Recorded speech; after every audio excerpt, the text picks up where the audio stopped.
on my speakerphones. My phone was broken, and they're like, "What's your emergency? What's your emergency?" And I was like, I was just trying to call room 811. I don't know how. What's your emergency? And I was like, I don't have an emergency.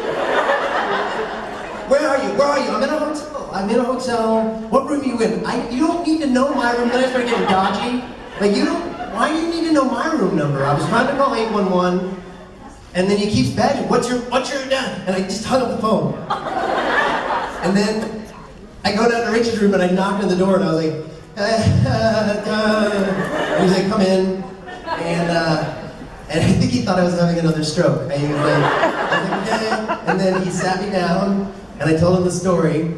Right as I finished the story, boom, boom, boom, boom, boom. You gotta be kidding me, oh my God. And we're laughing, right? We're like, oh my God, it's gonna be Chris or one of the guys in the band. It's not, you know, the police. This is 30 minutes after I got to New Jersey. Already, the police are asking for me. The most innocent man in the entire hotel, by the way. There's nothing bad in my room. But it was, of course, Richard's room was the number I gave them, so that's where they knocked. And it's like, officer? And, you know, we straightened it out. And then he's like, I just need you to walk me down to your room just so I can see everything's okay and see your ID. So I walked him down to my room, which is like 4 doors down, and you see there's no hidden bodies, like everything's cool. And then, you know, and then we're walking back, and he was pretty easygoing, New York guy. And I was like, so officer, am I in trouble here? Or is there like a ticket? And he was like, no, just don't call again. No, not gonna, wasn't going to. I was in New Jersey. What's that? Sorry. Was there no room? No, there wasn't a room 911. And you had to dial a 7 first if you dialed room to room. But I didn't know that. Who were you guys supposed to know that?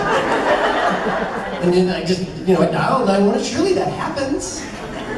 You know, I get it that they have to come anyway, because what if, you know, someone had a gun in my hand and I'm going, no, it's fine. But in this case, I'm in a hotel. Like, I dialed room 911. That would be a real coincidence. Like, that was my story, and there was someone with a gun in my head. Well, I guess it could happen.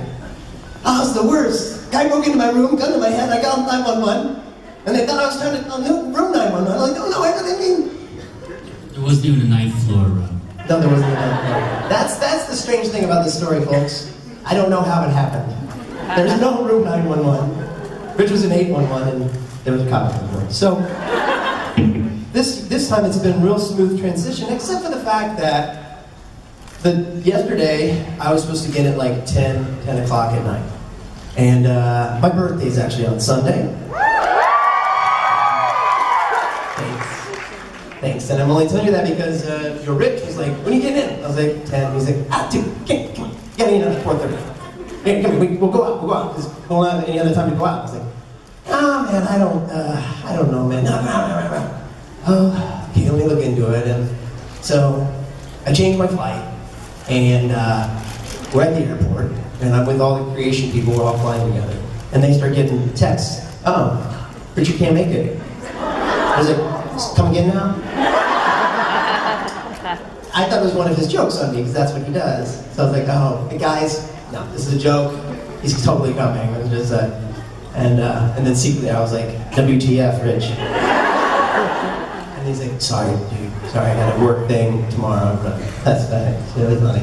Not the first time that he's talked me into doing something and then like, oh, sorry, can't make it. Come on. Please, I'm available. Screw it, I'm done with him. How many times am I gonna get my feelings hurt? Every time. There was another time that he had me on a flight and then said, oh, you know what, I'm coming from San Francisco, not be able to. Remember, he like had me change my flight for him, and then last minute was like, oh, what was I thinking? I'm not even on that flight. What? Like, just into the fire. Where are we? So yeah. But one other good thing, besides the fact that I really get me time with you. You know, he's always interrupting my panel, like, this is about us today. We have this. And I think you can tell all the people that aren't here tomorrow, hey, this me time with Rob, and it was really something special. Thank you. But the other thing is that you know, I can say things that Rich can't rebuff. Rebuff? Rebuke? Rebuff or rebuke. And that is that we were in Italy, and we were supposed to share a bed. There was one big, huge king-size bed. There was one big, huge king-size bed. And I was like, great room, wow, look at this view. And he's like, God, Jesus, one bed, I can't do it. I'm sorry, bro, I can't. I'm like, what are you freaking out about? Like, I grew up with a brother, like, that's what you do. Come on, this huge bed, we could put, nope, not gonna, no, not, it's a death, no, not gonna happen. So, yeah, he got to switch to a room with 2 beds. He hates it when I tell that story because he thinks it makes me look bad, but I stand by it. I'm comfortable enough with myself, and that's the point of the story. That's the point of the story. No, be okay with that. Grown-ups, we can do this. Are we not friends? I said to myself, right in Milan, romantic, beautiful Milan, I said. Anyway, so there's that story I can tell without him interrupting. And there's another story that I feel like I can be right about today. That I like Perth. Please tell the good people of Perth. Get this, take out your camcorder and record this if nothing else.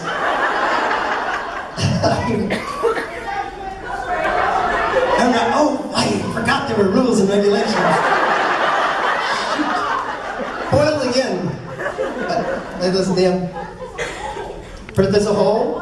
Well, you heard it from you. Not from me. Go to Melbourne. Australia is a great, beautiful country, and I love it all. And I've never been to Perth. Never been. But Rich decides at this convention in Australia, when this girl comes up, she's in tears, and she's like, Rich, I love you so much. And he's like, oh great, no, where are you from? She's like, I'm from Perth. He's like, Rob hates Perth. That was the origin of that joke, and I'm just standing there like an idiot. By the way, she didn't love me. So already I'm losing.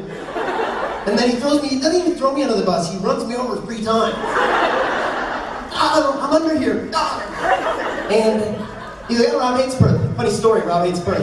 I've never, and she looks at me, tears in her eyes, and says, we take offense to that. And all of a sudden, and no matter how much, it's this random, typical Rich joke. It's a seed that grows. No matter how much I say, hey, I love Perth. I hate Perth even more. You know, and so by the end of the weekend, I had random people like, hey, you really should visit, it's really wonderful. Yeah, because I don't hate it. I don't know everything about what I've heard.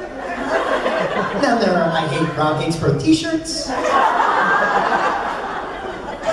Ridiculous. I love Perth, I've never been, if anything you say, Rob doesn't know much about Perth. That's what the t-shirt should say. Anyways. Yeah. Well then the last, or 2 conventions ago, or 1 convention ago, in the talk that I had with Matt and Rich, we're going to be here tonight for karaoke.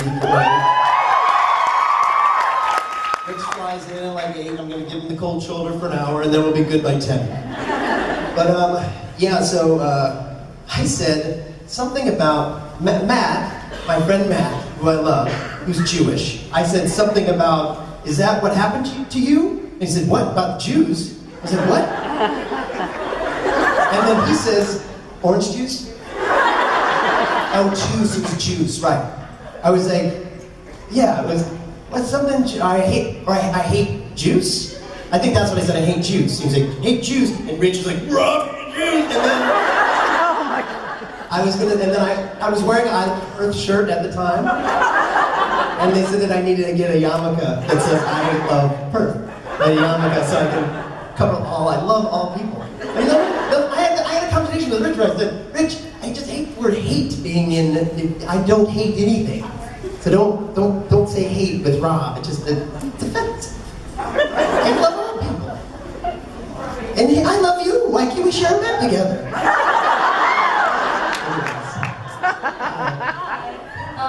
First of all, Y'all's concert in the restroom was great. Yeah. That's awesome. We were harmonizing. The band went in the bathroom, We're such nerds. What does it say? Benedict hates her. Yes! There you go. As if on cue. Thank you. Thank you. That's all also good to hear. But I like your shirt. I just like thank you for honoring me. Yeah, so we got into the bathroom. We're like literally standing in the urinals and we start harmonizing. And she was outside. Okay, so my question is, we know that whenever there's a new prophet, the old prophet dies. So I was wondering if you have a theory about what happened to Chuck? Because Kevin was the new prophet. Yes, and I kind of disappeared, right? Well, the working theory that I've got going is that, for me, the idea is that I was like Eric Kripke on the show, right? I was the writer of the books, the writer of the show, so it was sort of a show within a show when I was on it. And so, if you think of me in terms of like kind of the almighty creator, overseer of the show, then I'm God. Right? And so I'm no longer a prophet. Yeah, no problem.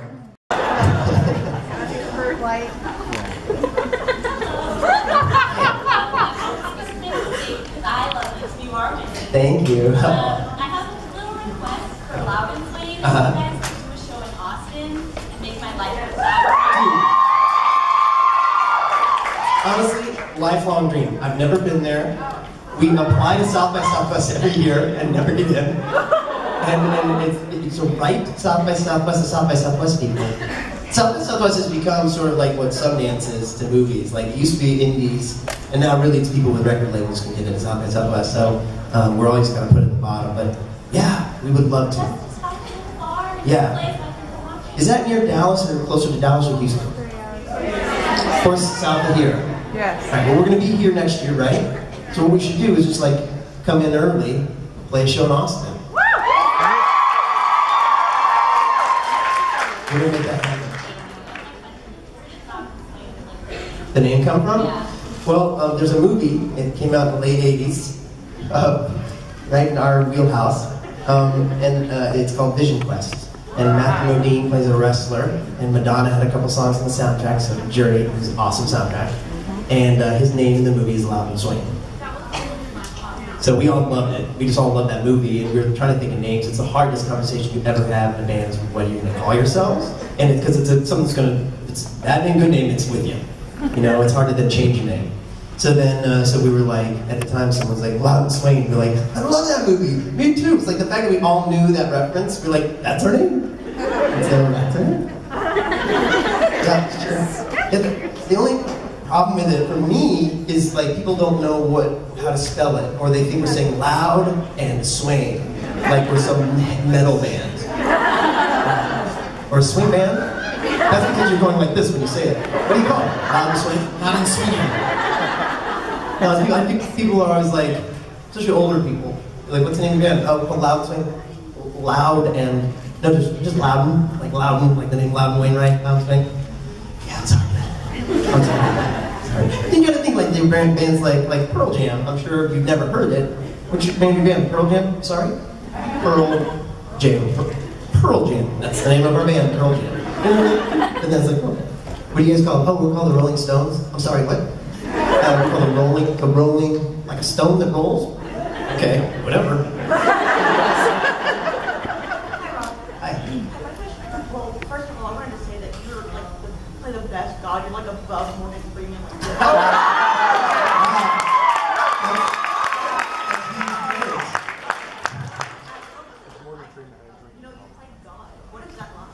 It's I never really thought of it like that. Like George Burns played God. Can't ever.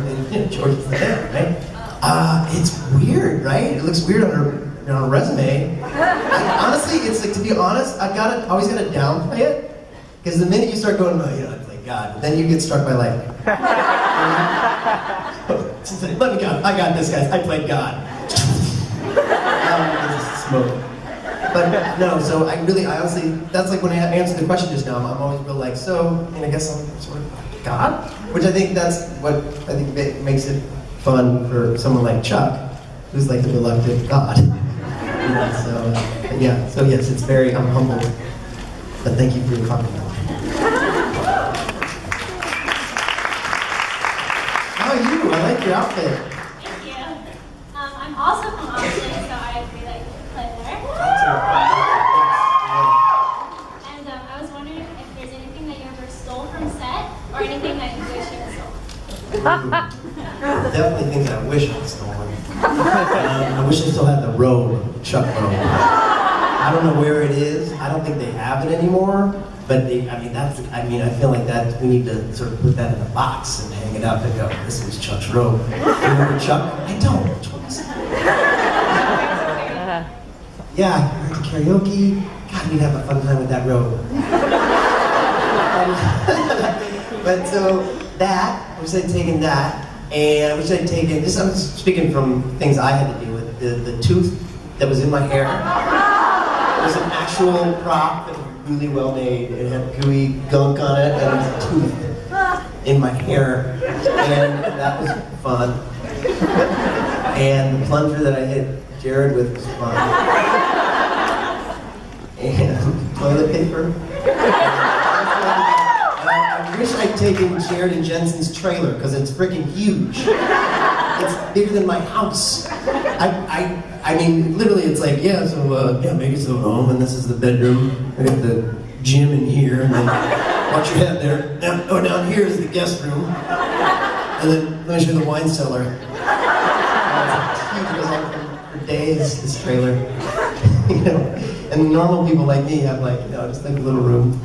Like you walk in, there's the wall. Yeah, thanks. Yeah. Hi. I was wondering, when your character first comes into the show, he obviously is confronted by what he always thought were just characters, but they ended up being real people. Right. Yes, true. Well, metaphorically speaking. True, yes. But,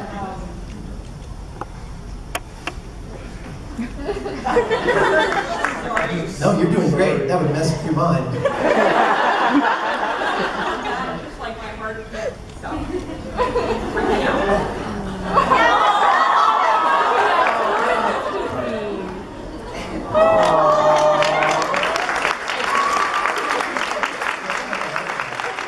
That would not make me look good. He hugged her and then she had a heart attack. I know, if you hadn't hugged me, I might have made it. Right, okay. So, what was the question then? I'm sure many of us always think about what it would be like to go into one of our favorite stories. Right. And I was wondering which story would you go into, being fictional or otherwise, and what would you want? Right, that's a good question, because that's what it is. It's like fictional characters. If you actually got to meet a fictional character, who would it be? Don't pass out. It was weird, he stopped hugging her, and then she passed out. He only hadn't stopped hugging her. I can't win. Okay, let me think of what story or fictional world I'd want to go in. God, I'm so oh gosh, every book I read, I want to go in that book. That's why I like it. Mine's Doctor Who. Doctor Who? Okay, so maybe like a TV series too. It could be anything. Book, movie, how am I still speaking? Okay. Alright, okay. I'd like to go in Guardians of the Galaxy world. I want to be one of those guys. I feel like there's still room for me in that. When you're walking down in slow motion, like they're missing like the little neurotic guy. What? You're right behind me with a mop or a plunger. Yeah, exactly. With the plunger, and then halfway down, I'm like, no. And run away. That's his bit. He's a runner. Yeah, so I think that's the world. God, now I really want to do that. Pitch it. With the best playlist ever. Yeah, yeah, exactly. Best playlist ever. Yeah, and then just that world of that cool city where everything's good in that one city with the main area, the main courtyard area. Did you guys see that movie? It's freaking awesome.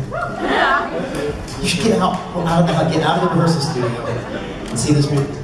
Yeah, it was awesome. I actually saw it. I saw it late. I saw that movie late. And it was, when you see a movie later, you hear a song after it's been popular, and you're like, "Did you guys see this movie?" It's like record-setting numbers.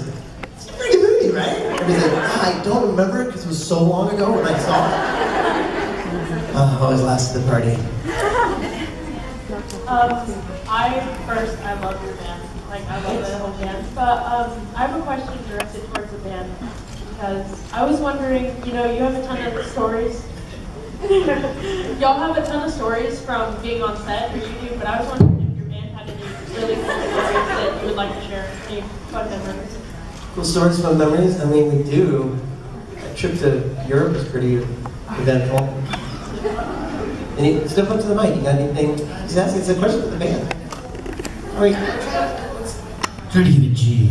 Yeah, try to keep it G. Yeah. Let's say this. G,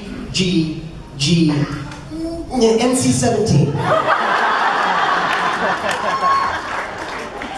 Married, single. That answers part of the question.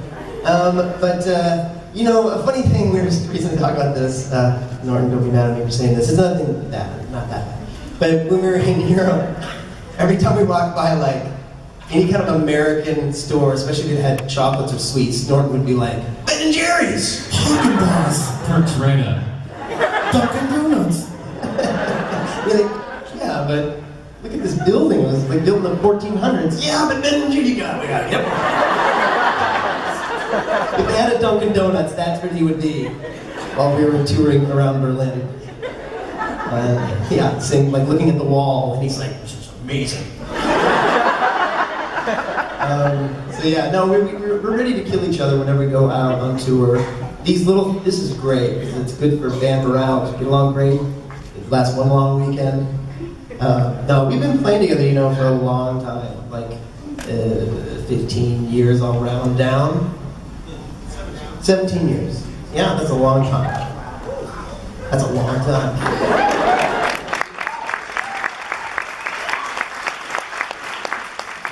So, lots of stories over the years. We were really children when we started playing together, so it's just fun to look at pictures and we're like, God, who is that? It's so weird. But, yeah, and you know, it's funny, it's like a family, you know.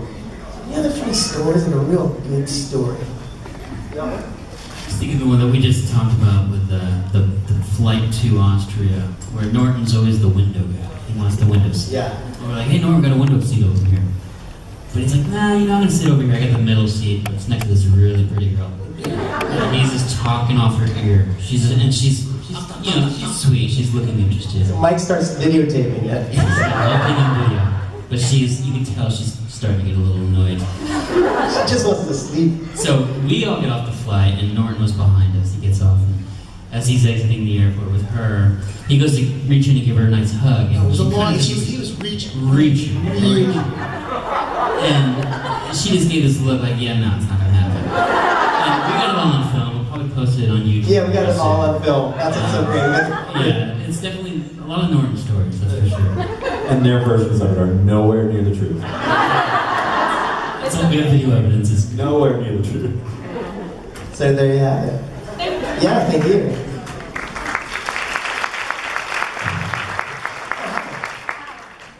I was just nice to meet you, by the way. Nice to meet you too. I was wondering, though you're not on the show anymore, we didn't see you. How is your relationship with like Jared, Jensen, Misha, now that you're gone, although you still come here? Like, how are you? We're like good buddies, you know. We're all like this whole thing has gotten us even closer, you know. We all got along well when I was working on the show, but then traveling together has really just got us all one step closer. I mean, you know, I don't know for sure how it works, you know, how often they ask to come back, but there's a really good rapport that we all have with each other, that we all have with you guys. We love doing this, you know. So it's a really good energy. And yeah, we travel the world together. You know, it's like being in a band or in a traveling sideshow. It's really more like it, right? You're both. Yeah, it's both. So yeah, so no, yeah, we know their families well and know them super well, and hang out when the two boys are in LA, and Misha, yeah, we hang out when we're in LA. So yeah, and Rich is obviously like one of my best friends, you know, and that's all through this. I didn't know him on the show. People tell you that we have met, but I don't remember. He likes to make a whole thing of that. He makes it, we say, makes a meal out of it. It's really just a snack. But so no, they're good friends. Yeah. Thank you. Yeah, thanks. Funny now, and like, God, I mean, I text them a lot, and I think maybe they changed their number. I don't hear back. Or something's going on with it. Hey Rob, Hey. I was wondering which one you like better, being an actor or being in a band? You know, for me, like, acting is like, kind of feel like my bread and butter. I mean, when I was a kid, that's what I envisioned I wanted to do with my life. So that's that. It's more serious about it. Whereas being in the band is like, it's a way to, it all comes from the same place, right? It all comes from the part of me that wants to be artistic.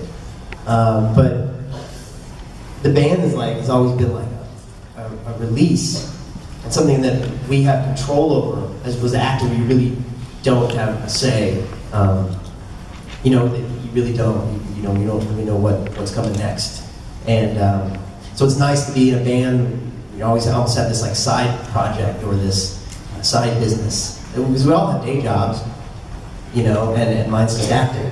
But this is our, and the thing is, over the past 5 years, it's gotten big enough that it, you know, it kind of equals the other, and I love that, you know. But there's no pressure on it for me. Like if we keep making albums, and it never goes #1, that's okay with me because I just love it. You know, it just makes me feel good. So I guess the answer is both. Thanks, man. Appreciate it.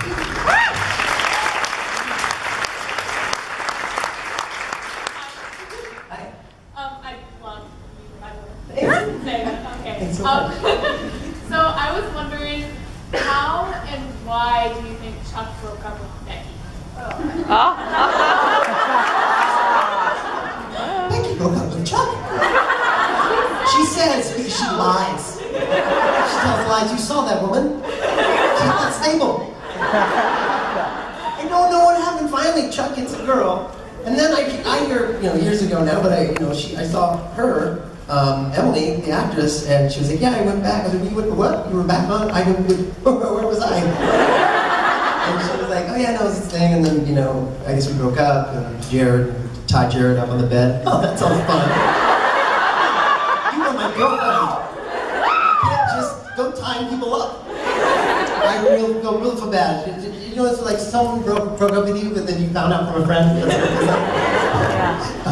So yeah, no, I don't think, and really this is my honest answer, I don't think Chuck broke up with her because that woman lies. And I think that she broke up with me and then made up a story, because I don't think he would have done that.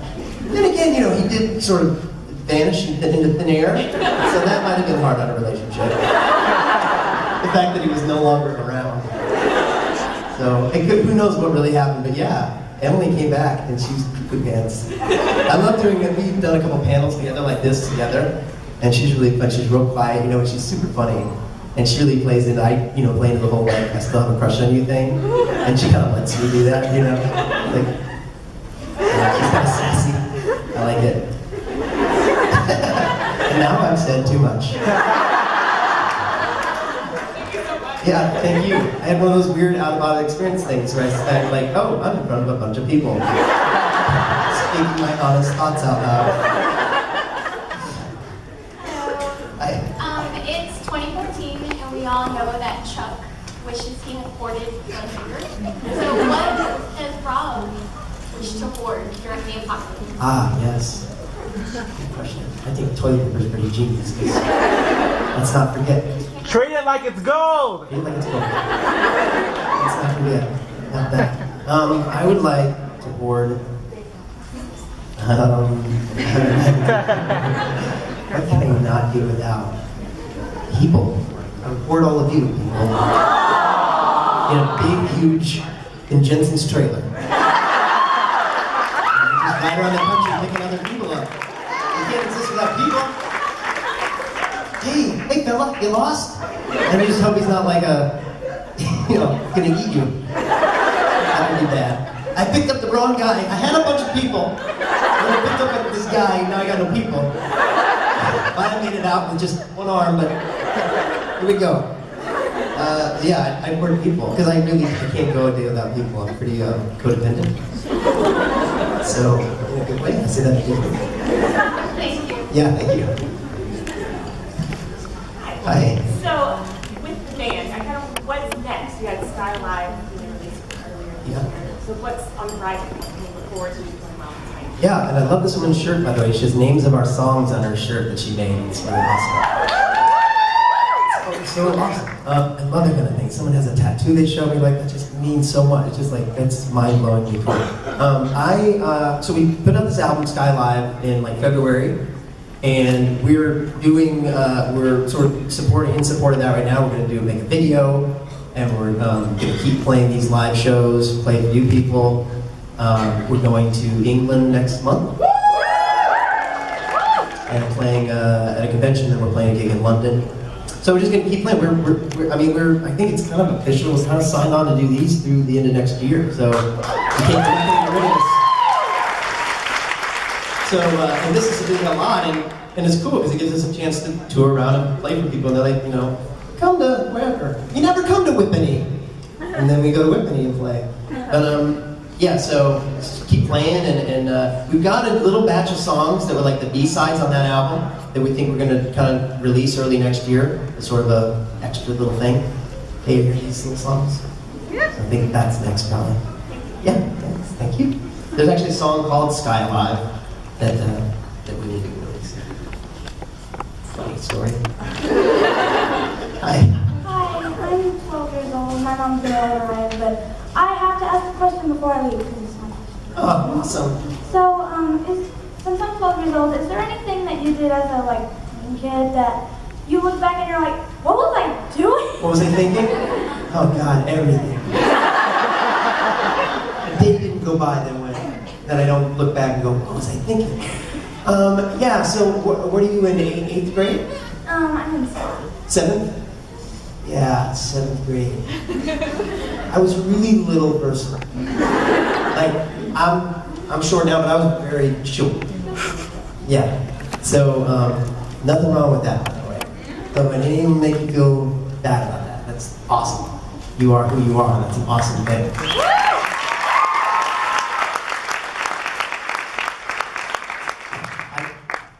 Yeah, anyway, more on that later. But what did I do that I feel crazy? Oh, I remember one time I decided I was going to play football. I was going to join a football team. See, I wanted to be like a big guy.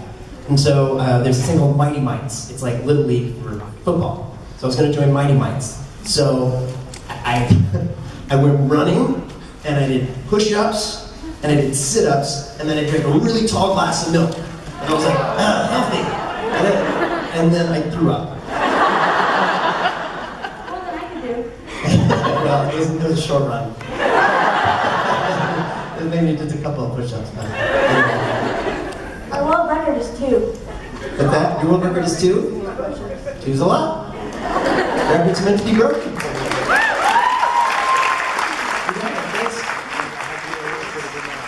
Thanks for being here.